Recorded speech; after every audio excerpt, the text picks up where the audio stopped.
Tout a commencé, un jour comme les autres, à une génération différente de maintenant. Il n'y avait ni internet, ni téléphone portable.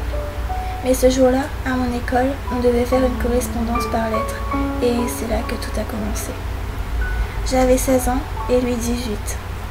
On s'entendait bien, on apprenait à se connaître et je le trouvais craquant. Il m'envoyait des photos, des cartes et même des cadeaux. On commençait à se rapprocher de plus en plus. C'était mon meilleur ami. Il était toujours là pour moi. Il y avait une distance, 10 000 km qui nous séparaient. Il était à l'armée, donc c'était très dur de communiquer, mais on s'accrochait. Mais un jour, il devait faire son service militaire près de chez moi.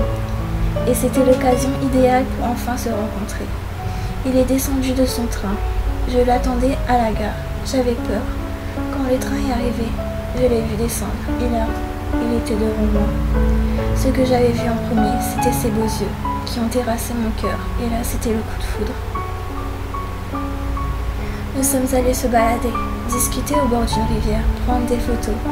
Mais nous étions toutes timides. La journée avait passé tellement vite, il fallait donc repartir. Au moment de son départ, je ne montrais pas ma tristesse. On s'est dit au revoir, mais on s'est promis qu'on allait s'écrire le lendemain. Et quelques jours après, j'ai reçu sa lettre me déclarant qu'il avait eu le coup de foudre et qu'il était tombé amoureux de moi.